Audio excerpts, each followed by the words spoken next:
नमस्कार। मैं Mayank Bhargava, assistant professor MLT college Saharsa, आपका स्वागत करता हूं।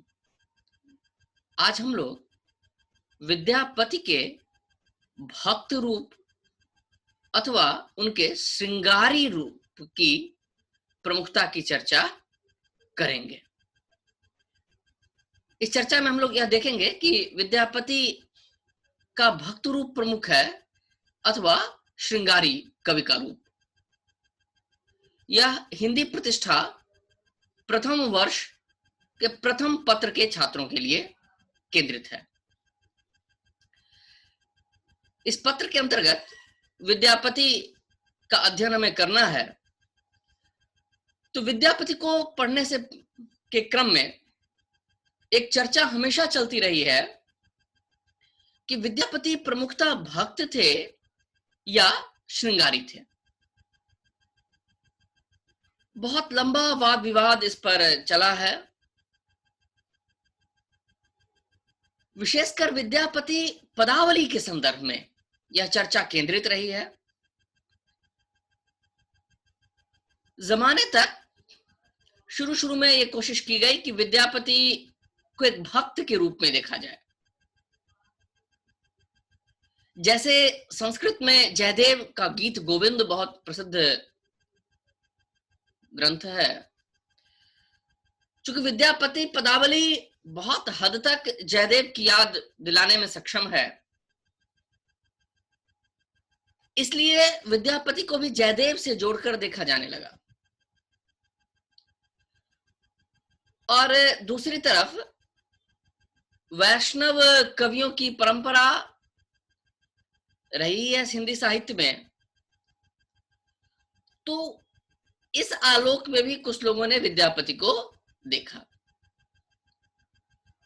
खासकर विद्यापति के शिव भक्ति से संबंधित जो पद हैं, जिन्हें नचारी भी कहते हैं, महेश वाणिया कहते हैं, अगर हम उन पदों को देखें तो विद्यापति एक भाव विभोर भक्त के रूप में हमारे सामने आते हैं।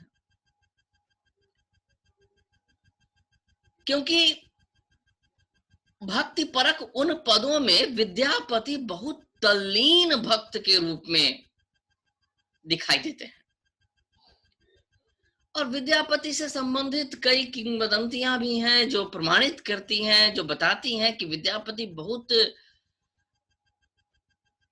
भाव विभोर भक्त थे। केवल शिव की ही नहीं, गंगा की भी स्तुति की है, देवी की स्तुतियां की है उन्होंने।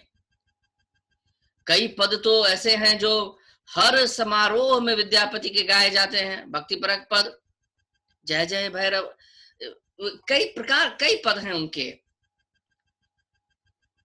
तो और दूसरी तरफ उनके पद ऐसे भी हैं जिनमें बहुत श्रृंगार चित्रण मिलता है, अव्वल दर्जे का श्रृंगार है। अगर अव्वल दर्जे की भक्ति है तो श्रृंगार तो उससे भी उद्दाम श्रृंगार का वर्णन विद्यापति के यहाँ है। तो इसलिए यह प्रश्न उठा कि विद्यापति का प्रमुख रूप आखिर है क्या? एक भक्त कवि है या श्रृंगारी कवि हैं?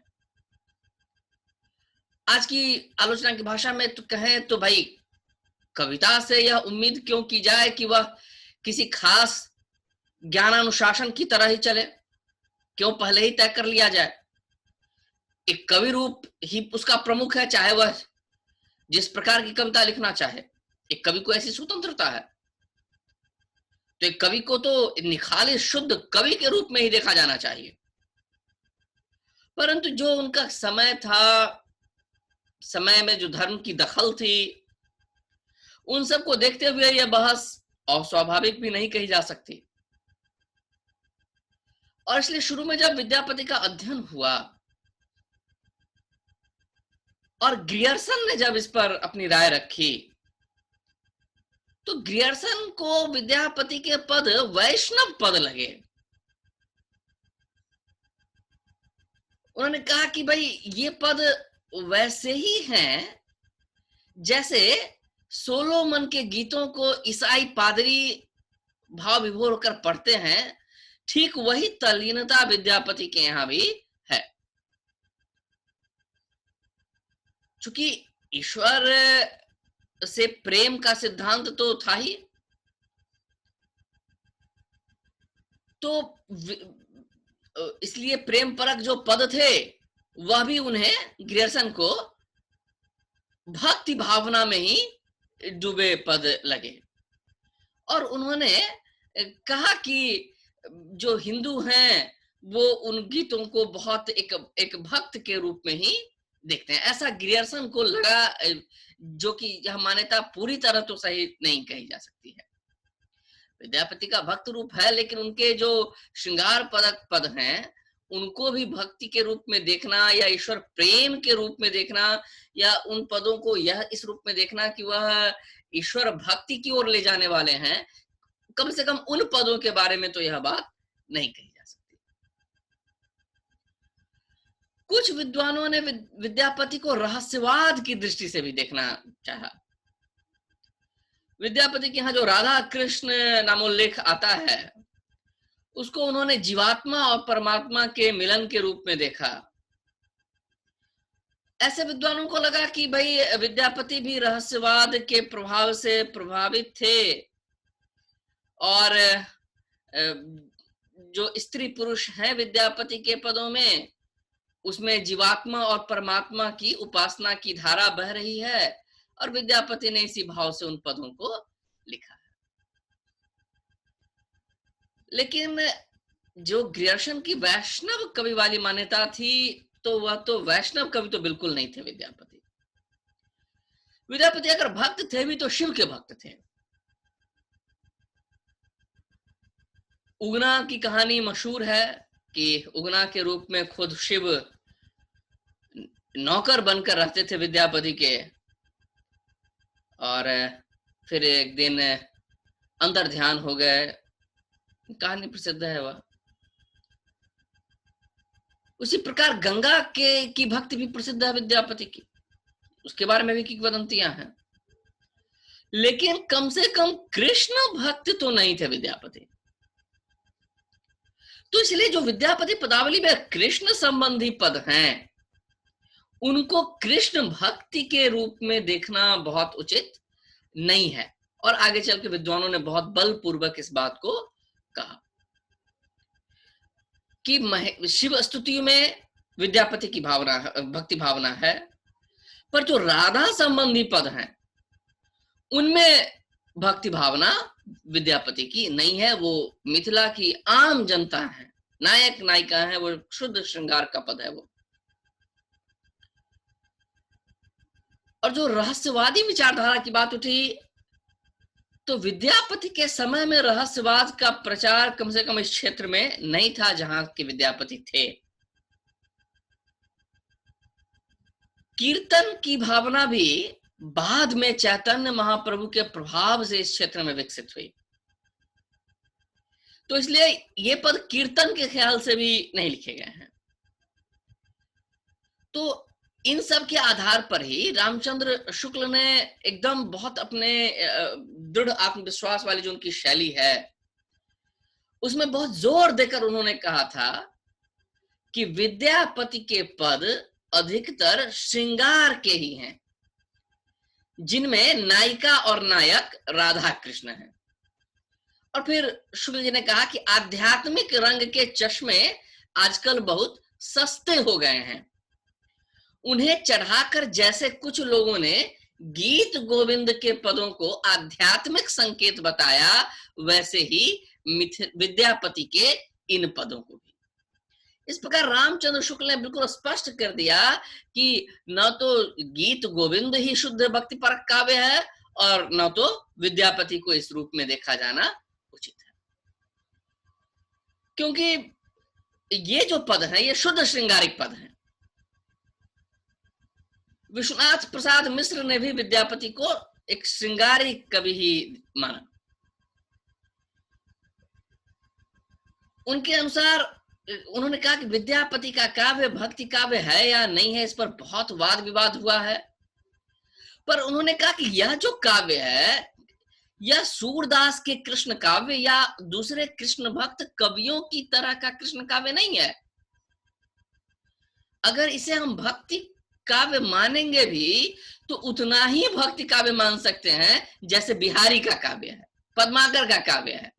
यानी बिहारी, पद्माकर, इन सब के यहाँ भी राधा कृष्ण है, पर जैसा रीतिकाल के कवि खुद ही कहते हैं कि सुमिरन को बहाना है, वो तो केवल नाम है।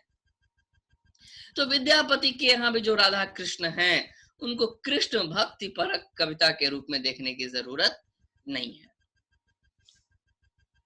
राम कुमार वर्मा ने बहुत स्पष्ट तौर पर इसमें लिखा कि विद्यापति ने राधा कृष्ण का जो चित्र खींचा है उसमें वासना का रंग बहुत प्रखर है।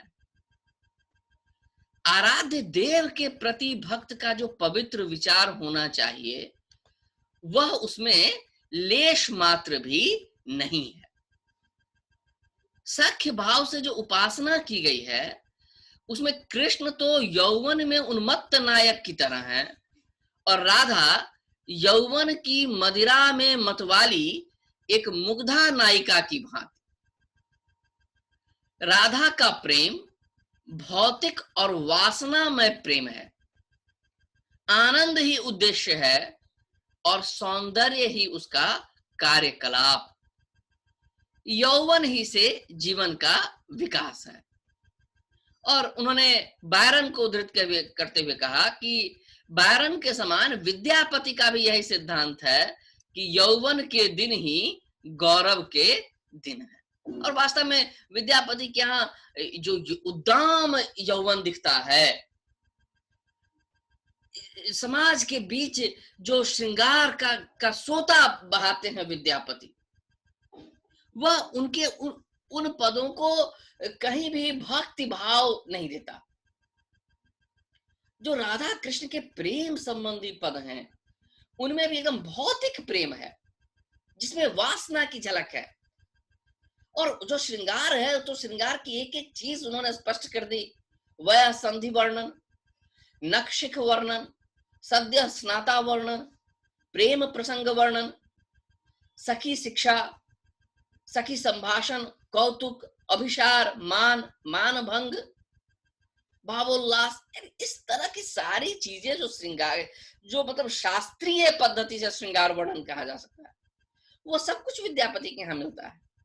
इसलिए इनके इस तरह के पदों में कहीं भी जीवात्मा परमात्मा मिलन आदि की बात नहीं लगती है। भक्ति भावना की दृष्टि से ये पद लगता नहीं है कि ये पद लिखे गए हैं। पूरी तरह श्रृंगार रस भरा हुआ है इनके इस तरह के पदों में। और जो भक्ति है वह और जब उनका भक्ति रूप है तो वह शुद्ध भक्ति रूप है।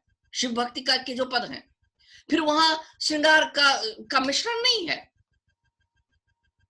और जो श्रृंगारिक पद है वहां आत्मा परमात्मा की अपेक्षा इस संसार की बात है, भौतिक जगत का चित्रण है। वहां नायक नायिका एक दूसरे को देखकर श्रृंगार में डूबते हैं, काम क्रीड़ाएं करते हैं। नायिका प्रिय के विरह में जो तड़पती है वह आत्मा की तड़पन नहीं है, परमात्मा के विरह में वह कामाग्नि में जल रही नायिका की तड़पन है। वह अपने उस पति से मिलन के लिए आतुर है जो आर्थिक स्थितियों के कारण प्रवास के लिए विवश हो गया है। तो इनके इन पदों में श्रृंगार की प्रधानता है, भक्ति की नहीं। आध्यात्मिक प्रेम उनके श्रृंगार परक पदों में नहीं है।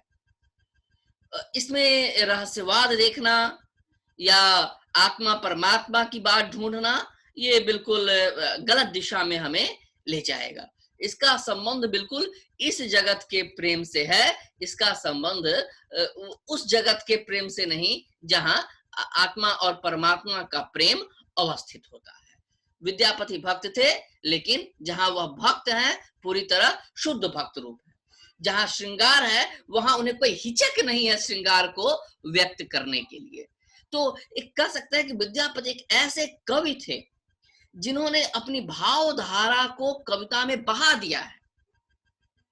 कोई बिना किसी हिचक के, बिना किसी द्वंद के वह पूरी तरह अपनी कविता को खुली छूट देते हैं हर क्षेत्र में बहने के लिए, और इसी रूप में उनकी इन कविता को देखा जाना चाहिए। तो इस प्रकार अगर निष्कर्ष रूप में कहा जाए तो विद्यापति की पदावली की जो श्रृंगार परक पद हैं, उनमें भक्ति का कोई संबंध नहीं है। आशा है हमारे विद्यार्थी मित्र विद्यापति के भक्ति और बनाम श्रृंगार के इस द्वंद्व को समझने में सफल हुए होंगे। विद्यापति की कविता पर आगे के संवादों में और भी बातचीत होगी। आपके सहयोग के लिए, साथ बने रहने के लिए बहुत बहुत धन्यवाद, आभार।